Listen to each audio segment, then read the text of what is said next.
골리앗과 싸움을 해서 다윗은 일시에 전쟁 영웅이 되죠. 자기가 선택한 것은 아니고 아버지 심부름 갔다가 하나님을 저주하고 이스라엘의 하나님, 그 하나님을 모욕하는 골리앗의 그 소리를 듣고 40일 동안 하던 그 소리를 듣고 다윗은 분개하고 하나님, 자기가 생각하는 하나님, 자기가 사랑하는 하나님, 그 한 분 모욕하는 것 때문에 15살짜리 소년이 골리앗과 싸워서 이기게 되는 놀라운 일이 벌어졌죠. 다시 잠시만 복귀해 보면 골리앗은 지금까지 자라면서 어느 누구에게도 져본 적이 없습니다.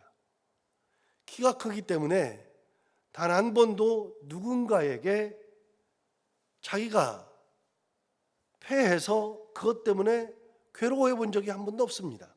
지금까지 다 이겼습니다. 그래서 그의 마음속에는 나는 누구랑 싸워도 이긴다는 그런 생각이 있었겠죠. 한 걸음 더 나아가서 이번에 자기랑 싸우려고 나오는 사람을 봤더니 15살짜리 소년이 나오는데 그 소년은 갑옷도 입지 않고 투구도 쓰지 않고 발에 각반도 대지 않고, 정말로 더 웃기는 것은 칼도 손에 들지 않고, 이 아이는 양을 치던 목동의 복장을 그대로 하고 손에는 막대기를 가지고 오고 물매를 가지고 온단 말이죠. 주머니에 있는 돌은 보이지 않고. 그래서 골리앗이 생각하기를 내가 지금까지 살면서 어느 누구도 나를 이겨본 적 없고 당연히 내가 다 이기는데 이런 꼬마쯤이야, 그렇게 생각했을 겁니다. 그런데 더 웃기는 것은 갑옷도 입지 않고 그렇게 오니까, 막대기만 들고 오니까 네가 나를 개 취급하느냐라고 이야기했었죠. 야, 내가 개인 줄 알아? 네가 왜 막대기를 가지고 와? 그렇게 생각했죠. 이번에야말로 더 질 수 없다고 생각하는 겁니다. 이번에야말로. 네가 나를 개 취급한다고 생각을 했었습니다. 그런데 다윗은 달랐죠. 다윗은 골리앗에게 나아갈 때 했던 첫 번째 말이 뭐냐면, 너는 칼과 단창으로 내게 나아오거니와 나는 내가 모욕하는 이스라엘의 하나님 여호와의 이름으로 내게 나아가노라. 다윗은 뭘 봤냐면, 나는 막대기 가는데 너 나 개 취급하고 막대기 가져와? 그렇게 얘기했을 때 다윗은 뭐라 그러냐면, 나는 막대기 가지고 가고 너는 칼과 단창으로 내게 나아오거니와 나는 막대기로 너를 이길 거야가 아니라, 나는 내가 모욕하는 이스라엘 하나님 여호와의 이름으로 내게 나아간다. 그러니까 다윗은 여호와의 이름으로 나가는 겁니다. 그거를 골리앗은 모르는 겁니다. 다윗은 하나님을 의지하고 나갑니다. 골리앗은 모릅니다. 골리앗은 무조건 이길 것 같죠. 그런데 다윗에게는 누가 계셨냐면 하나님이 계시는 겁니다. 완전히 다른 겁니다. 골리앗은 자기를 생각하죠. 지금까지의 경험을 생각하죠. 다윗은요, 자기도 경험을 이야기합니다. 내가 사자, 곰 다 쓰러뜨렸다. 자기도 경험을 이야기하지만 다른 게 하나 있습니다. 골리앗은 자기 자신이지만 다윗은 하나님을 의지하죠. 이번에는 절대 질 수 없다. 아니요, 인간 사회에서는 이번이라는 것이 없다 그랬잖아요. 지금까지 이기고 10번을 이겼어도 11번째는 몰라요. 11번째를 이겼어도 12번째도 몰라요. 12번을 이겼어도 13번째든 몰라요. 인간은요, 할 때마다 몰라요. 저는요, 옛날에 마이크 타이슨이라고 권투 선수 있어요. 이 선수는 얼마나 힘이, 이게 주머니가 센지요. 그 사람의 별명이 핵주먹입니다. 핵주먹. 우리나라에 옛날에 핵주먹 말고 우리나라에도 주먹을 별명으로 가진 권투 선수가 있었습니다. 그 주먹을 별명으로 가진 사람은, 이 사람은 얼마나 힘이 센지요. 이 사람은 뭐라 그러냐면 돌주먹이라 그랬습니다. 김광선이라는 권투 선수인데 그 선수는 돌주먹이라 그랬습니다. 치면 얼마나 아픈지요. KO가 거의 대부분입니다. 그런데 마이크 타이슨이요, 돌주먹이 아니라 핵주먹이라 그랬습니다. 저는요, 마이크 타이슨이 질 거라는 생각을 해본 적이 없습니다. 절대로 안 진다 그랬습니다. 그런데요, 마이크 타이슨이 홀리필드한테 지더라고요. 절대로 안 질 것 같은데 지더라고요. 졌어요. 지는데 이 사람이 이걸로 해도 안 돼요. 홀리필드가 작전을 잘 짜가지고요, 치면은 가까이 근접전 안 하고 멀리서 잽만 다 던지다가요, 잽에 당한 겁니다. 그래가지고서 한 대, 두 대 맞을 때는 무조건 들어가. 마이크 타이슨은요, 들어가가지고서 몇 대 맞아도요, 맷집이 세가지고 맞고 들어가가지고 한 방만 맞으면 그냥 끝나는 겁니다. 핵주먹으로 한 방만 맞으면. 그 한 방을 못 때려요, 홀리필드한테. 얼마나 잘 피하고 얼마나 도망을 다니는지요. 마이크 타이슨이 막 약 올라가지고요, 이 도망만 다니니까요. 그 멀리서 이 리치가 기니까 멀리서 이것만 잽만 던지는데 잽에 그냥 당하더라고요. 와, 저는 그 경기 보고 야, 이럴 수도 있구나. 그런데요, 나중에 약 올라가지고요, 이 마이크 타이슨은 가까이 붙어가지고 한 방이면 되는데 그 한 방을 못 쳐가지고 약 올라가지고 막 뛰어다니면서 쫓아다녀요. 그러다가 나중에 몇 라운드 가다가 결국은 그 잽에 당하더라고요. 나중에 못 이기니까 어떻게 하냐면요, 이빨로요, 귀를 물어 뜯었어요. 이빨로. 그래가지고 실격패 당했어요. 그 전에 1차전에서는 KO로 지고요, 2차전에 또 한 번 했는데 이빨로 물어 뜯었어요. 이빨로 물어 뜯어가지고 별명이 또 하나 생겼어요. 핵주먹에서 핵이빨로 바꿨어요. 여러분, 마이크 타이슨이 끝까지 이겨요? 저는 그걸 보고서 인간사는요, 끝까지라는 것이 없다는 것을 진짜 알았어요. 마이크 타이슨 보고 알았어요. 인간사의 끝까지가 어디가 있어요? 어제 이겼으니까 오늘 이겨요? 그런 게 어디가 있어요? 오늘 이겼으니까 내일 이겨요? 그런 게 어디가 있어요? 여러분, 인간은 끝까지 승리하지 못해요. 심지어는요, 나이가 들잖아요. 그러면 안 돼요. 여러분, 우리 권사님한테 제가 맨날 드리는 말씀인데요, 우리 권사님 젊었을 때 막 이고 지고 우리 교회에서 무거운 거 다 들었던 우리 권사님 계셔요. 지금은요, 허리가 아파가지고요, 새벽 기도도 잘 못 나오실 때가 있어요. 여러분, 인간은요, 나이가 들으면 그렇게 되는 거예요. 저 나이가 들으면은요, 굽어요. 허리가 굽어요. 그래서 나이가 들을수록요, 키가 작아져요. 키가 줄어드는 게 아니라요, 허리가 굽어가지고 작아지는 거예요. 사람은요, 영원이라는 게 없어요. 그런데 하나님은요, 영원하신 하나님. 어제나 오늘이나 내일도 영원 무궁히, 찬송가 133장에 있는 것처럼 어저께나 오늘이나 우리 하나님은 영원 무궁히. 그래서 시편에서는 뭐라고 나와요? 우리 하나님을 찬양하는데 영원부터 영원까지. 여러분, 영원부터 영원까지라 그랬어요. 우리 인간은요, 영원이라는 단어가 아예 없어요. 이게 그럴 수가 없어요. 그런데 여러분, 골리앗이 무조건 이번에는 이겨요? 소년이니까요. 무조건 이겨요? 아니요. 다윗의 뒤에는 누가 계셔요? 하나님이 계셔요. 하나님이. 자, 하나님이 뒤에 계시니까 몰라요. 모르는데 그 골리앗이 그 조그마한 소년 다윗에게 죽었단 말이죠. 전쟁 영웅이에요. 전쟁 영웅. 사람들이 다 알아요. 소문이 다 났어요. 자, 돌아와요. 돌아오는데 어떤 일이 벌어지느냐? 6절을 보십시오. 6절. 무리가 돌아올 때, 자, 골리앗을 죽이고 돌아와요. 무리가 돌아올 때, 곧 다윗이 블레셋 사람을 죽이고 돌아올 때, 여인들이 이스라엘 모든 성읍에서 나와서 노래하며 춤추며 소고와 경세를 가지고 왕 사울을 환영해요. 여인들이 다 나왔어요. 환영꾼들이 다 나왔어요. 여러분, 그 환영꾼들이 나와서 노래해요. 노래하며 춤추며 경세, 소고 가지고서 사울을 환영한다고 되어 있잖아요. 그런데 사울을 환영하는데 그 여인들이 만든 노래가 7절에 나옵니다. 뭐라고 노래해요? 여인들이 뛰놀며 노래하이르되, 이때 처음 등장한 노래, 사울이 죽인 자는 천천히요, 다윗은 만만히로다. 이게 사울을 열받게 한 결정적 장면입니다. 이게 사울이 죽인 자는 천천히래요, 다윗은 만만이래요. 그런데요, 이걸 듣고 나서 8절에 뭐라고 그랬냐면 이렇게 말했어요. 사울이 그 말에 불쾌하여 심히 노하여 이르되, 뭐라 그러냐면 다윗에게는 만만을 돌리고 내게는 천천만 돌리니 그가 더 얻을 것이 나라 말고 무엇이냐. 사울이 어떤 생각이 들었냐면, 야, 여인들이 노래하는 것은 너무나 좋아. 평소같이 노래하니까 너무나도 좋아요. 이 환영인표가 나왔어요. 의기양양해서 들어가는데 노래를 부르는데, 사울이 죽인 자는 천천히요 다윗은 만만이로다 하니까 사울이 거기서 열받았어요. 그래가지고서는 심히 불쾌하여서 노하였죠. 그래서 어떻게 했느냐, 뭐라고 말했냐면, 야, 다윗에게는 어떻게 만만을 돌리고 나한테는 천천만 돌리냐. 그러면서 뭐라 그랬어요?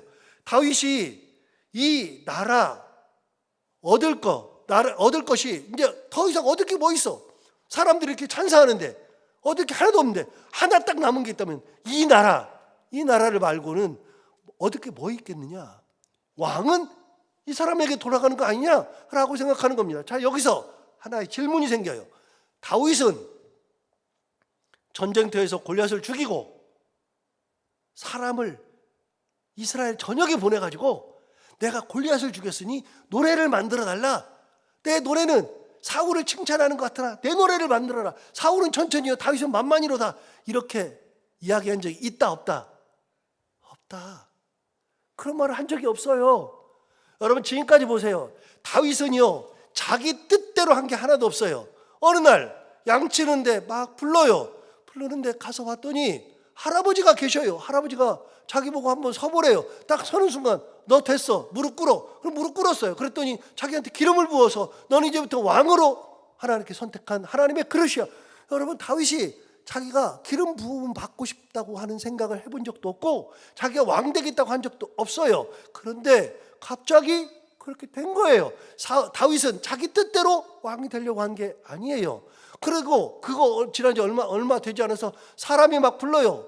그래서 왜 부르냐 그랬더니 우리 사울 왕에게 악령이 들었는데 너 수금 잘 타지? 예, 수금 좀 타죠. 너 가가지고서 그 악령 들었을 때 수금 좀 타줘. 그러면 악령이 물러날 거야.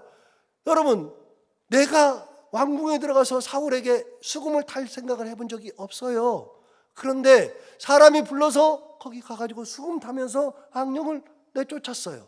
여러분 다윗이 골리앗을 만나러 가고 싶었던 생각을 해본 적이 없어요. 골리앗이 누군지도 몰라요. 그런데 어느 날 갑자기 아버지가 불러가지고 야 니네 형 셋 있지? 니네 형 셋이 전쟁터 나가는데 살았는지 죽었는지 모르겠고 건강한지 좀 살펴보고 와라. 도시락 싸줘요. 도시락 싸줘서 그걸 가지고 형들 걸 가지고 가면서 야 형들 거만 갖다 주면 안 되니까 치즈 10덩이 갖다가 지휘관한테 줘라. 그래서 지휘관한테 주기 위해서 심부름 갔어요. 심부름 가가지고 골리앗 만난 거예요. 여러분 언제 다윗이 싸우고 싶어서 갔어요? 다윗은 자기 뜻대로 행한 적이 없어요. 지금까지. 돌아오는데 여인들이 노래를 만들었어요. 그 여인들이 만든 노래를 다윗이 이렇게 만들라고 한 적이 있어요?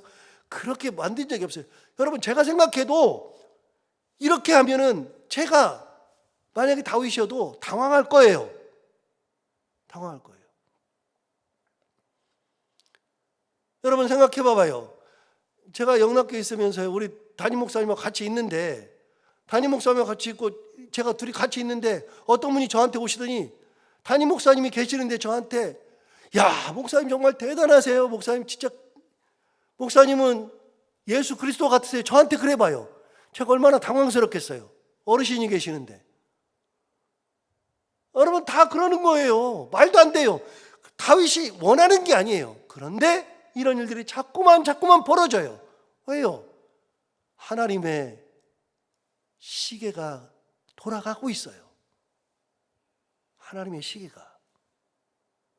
하나님의 뜻이 차근차근히 이루어지고 있어요. 하나님은 다윗을 세워야 되거든요. 하나님의 계획이 째깍 하면서 그 길을 향해서 가고 있어요. 내 뜻으로 가는 게 아니라 하나님의 뜻으로 가는 거죠. 하나님의 자녀들은요, 내 시계를 돌리는 게 아니라 하나님의 시계가 돌아가는 거예요. 하나님의 자녀는. 내가 시계를 맞춰놓고 이 시간을 막 가게끔 하는 게 아니에요. 하나님의 자녀는 내가 내 시계를 돌리는 게 아니에요. 하나님의 자녀는요, 나는 그냥 길을 가는 거예요. 그런데 하나님의 내가 가는 길은요, 하나님께서 시계를 돌리셔서 내가 그 길을 가도록 하시는 것이 하나님의 섭리, 계획, 뜻이라는 거예요. 그래서 가요. 그러니까 처음으로 사울이 위기감을 느꼈어요. 뭔 위기감? 야, 이 나라 말고는 더 얻을 게 없잖아.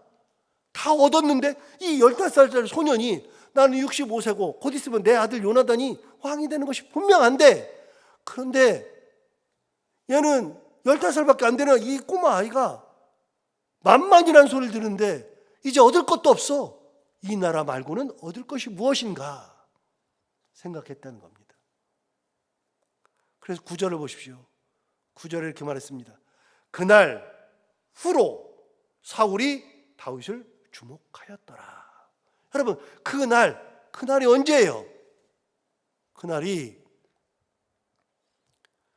다윗이 골리앗을 죽인 날이 아니에요.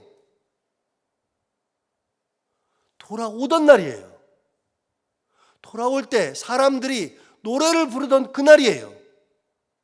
그날 이후로 사울의 생각이 바뀌었어요. 어떻게 해요? 그 전까지만 해도 다윗이, 야, 이거 대단하네, 이 꼬마아이가 대단하네, 그러고 말았어요. 이런 아이가 우리나라에 있네, 그런 것으로 끝났어요. 그런데 여인들이 노래하는 그날 이후로 바뀌었어요. 이 아이는 이 나라를 내 다음으로 가져갈 아이라는 생각으로 바뀐 거예요. 그날 이후로. 그래서 주목하였더라 그랬는데, 주목하였더라라고 하는 단어를 영어 성경으로 찾아보니까 jealous on David이에요. 무슨 말이냐면 다윗에 대해서 굉장히 질투했다, 그 말입니다. 이날 이후로 다윗에게 질투의 눈으로 보는 거예요. 질투의 눈으로. 자, 질투의 눈으로 보니까 그 다음부터는 일이 달라져요. 10절을 보십시오. 10절. 그 이튿날 하나님께서 부르시는 악령이 사울에게 힘있게 내렸다라고 되어 있어요. 여러분, 하나님께서 부르시는 악령 그랬는데요, 여러분, 악령이라고 하는 단어가 성경에 몇 번 나올까요? 악령이라고 하는 단어가, 악령이라는 단어가 신약 성경에 많이 나올 것 같잖아요. 한 번도 안 나와요. 구약 성경에 많이 나올 것 같잖아요. 구약 성경에 6번 나와요. 딱 6번 나오는데 어디서만 나오느냐? 하나님께서 부르시는 악령이라는 단어는요, 악령이라는 단어도 6번 나오지만 그 악령이라는 단어에 항상 뭐가 뭐냐면 하나님께서 부리신다라고 하는 게 나와요. 그 악령을 하나님께서 부리셔요. 악한 영을 하나님께서 부리시는데, 하나님께서 부리시는 그 악령이 6번 딱 나오는데, 그 6번이 전부 다 사무엘상만 나와요. 사무엘상에만 나오는데, 사무엘상에 나오는 그 하나님께서 부리시는 악령이 누구에게만 나오느냐? 사울에게만 나와요. 사울에게만. 하나님께서 부르시는 악령이 사울에게 임하였다. 여러분 한번 찾아볼까요? 16장 가보세요. 지금 우리가 18장 보고 있지만 16장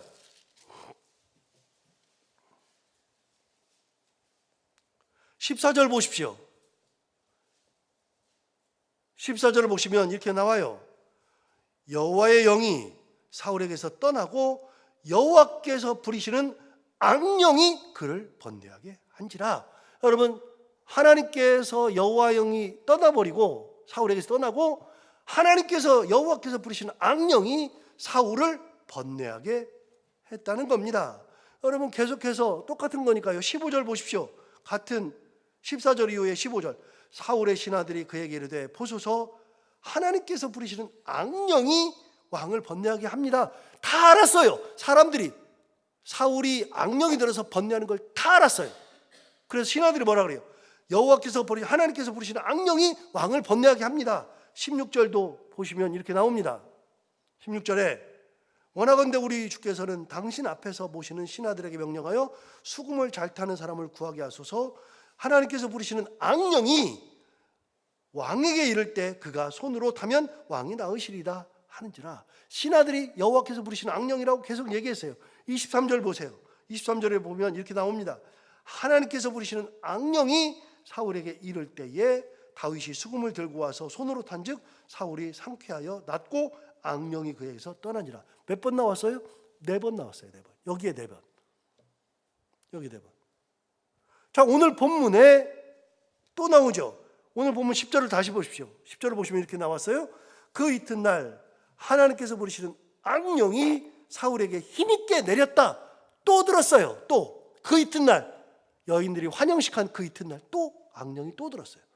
마지막으로 여러분 19장 9절 보십시오. 19장 9절. 19장 9절에도 보면 이렇게 나옵니다.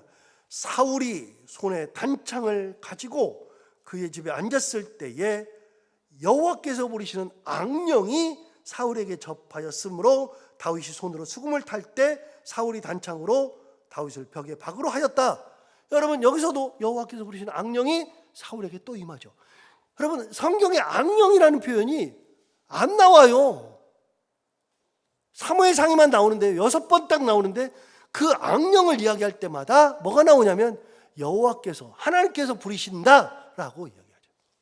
그 악령이 누구에게 임하느냐? 사울에게 임해요. 악령이 임하면 어떤 일이 벌어져요? 여러분, 악령이 임하면 번뇌가 임해요. 16장 이미 나왔어요. 번뇌가 임해요. 그리고 오늘 본문을 보십시오. 악령이 임하면 어떤 일이 벌어지느냐?